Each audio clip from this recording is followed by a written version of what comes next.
Let's take another call here. Onward. What's up, Theo? Alvarez, calling out of California. What's up, Alvarez, man? Onward.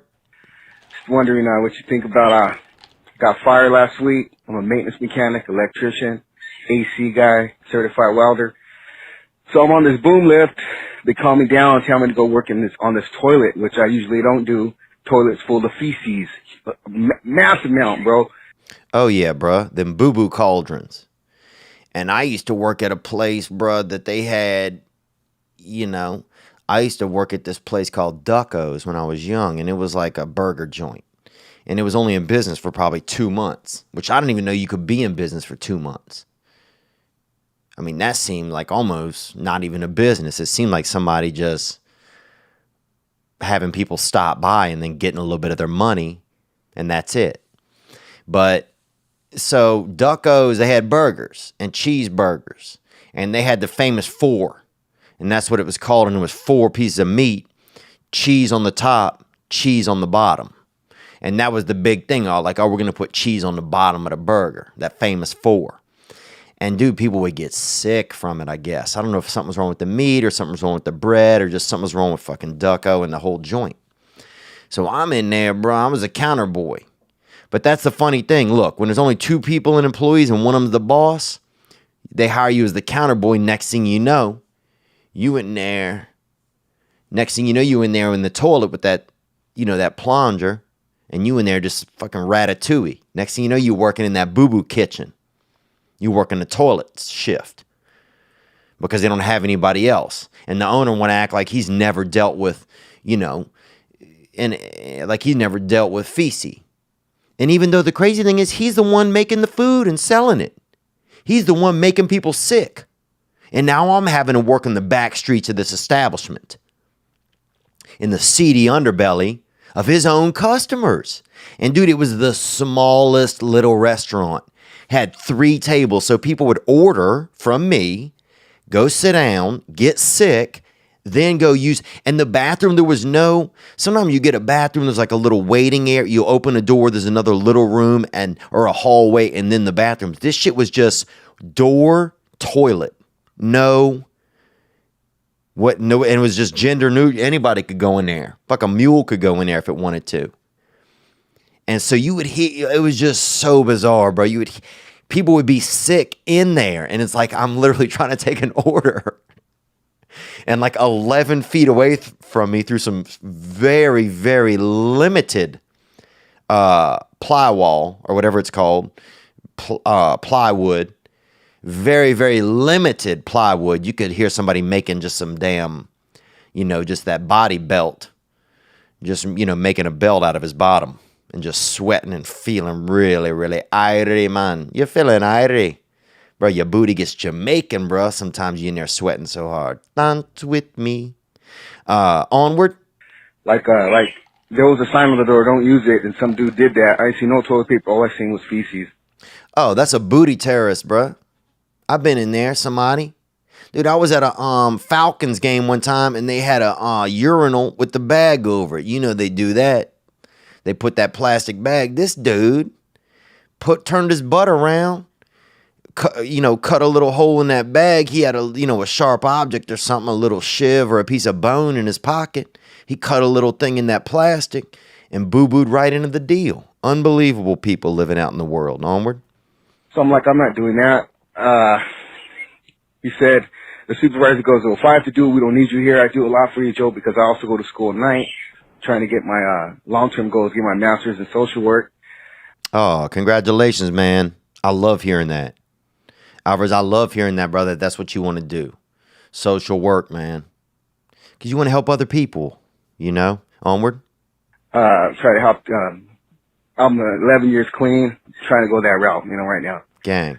So he helps me out when I have to intern. I'm doing some interning at drug clinic. But I'm like, I help you too. I work 16 hours. It's equal. I'm not saying anything. I'm just not cleaning a toilet filled with shit. I'm not doing that.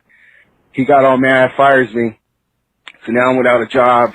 It's been about 3-4 days, and I start getting depressed. I start getting weird, like a man needs to work.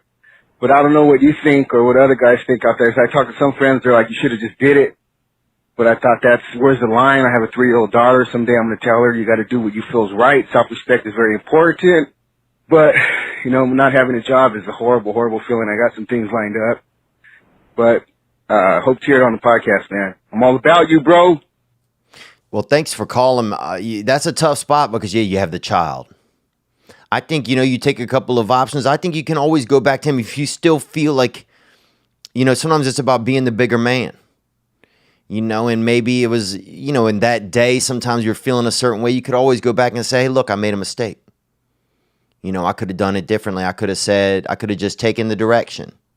I just felt like that was out of line for me. I've been there. It had a dude, I used to wash dishes at this fancy place called Dakota's when I was growing up. And sometime they had an assistant manager or something in there. He tried to make me eat a little bucket of lime slices. And I barely knew this man. He was always trying to pretend he was French and shit, but he wasn't. And he was probably an idiot or an idiota. That's French? I don't know. But anyway, he tried to get me to eat this thing of limes and said I had to do it because I was an employee. Man, fuck that, bruh. I ain't eating this. They probably had 60 lime slices in there. And I was a child, man. I was probably 16. I'd never had more than even one lime slice. And this man trying to get me to eat 60 lime slices.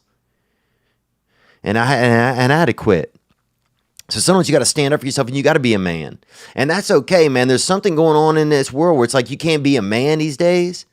So you can stand up for yourself and you can even go back even more manly if you want to do it, or as manly.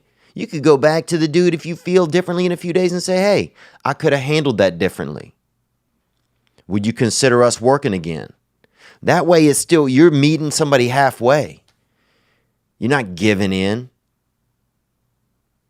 It's nice to be able, it's the most manly thing to do sometimes is to fucking get over that little hurdle. But in the moment, yeah, they got you down there cleaning out somebody else's, dirty fucking booty aquarium. Come on. Get out of there. I'd be out. So I don't blame you. Hold it down, for as long as you can. And then when you have to, if you feel like, maybe take a look at some other opportunities. You said you're going back to school, so I'm sure it's probably, I'm sure you're in some tight confines there with work. I would, if you're okay with it, I would probably reapproach the man. If you think and it sounds like you guys had some mutual respect for each other. That's what it really sounds like. So I'd reapproach the man and see about that. And your boys might ride you a little bit when you get back to work or whatever, but in the end, I think that it sounds like you're the kind of dude that guys on the work shift respect. And I think that they would respect you. You could just say cleanly, like, look, I needed a couple days to cool off, man. Because the booty work around here was a little too hot for daddy to be down there doing, suddenly you out there and you just some little boo-boo ratatouille. And you just out there working out in somebody else's porridge tank. Come on. But thank you for calling, man.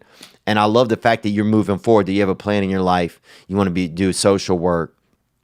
You have a daughter. You're already thinking ahead about that. You want to tell your daughter that you stood up for yourself, that you're not afraid to stand up for yourself. I love that. I love that, man. It's really, really a powerful message, and I appreciate you calling in. Oh, wow. You know what's crazy is my sister can't even read. But what does it have to do with us right now? Hope you enjoyed that video, and you can watch another. And you can watch this one, you can watch this one. Different options, different choices. Some guy just brings you one option, not this guy. 2 options. Watch one, this one or this one.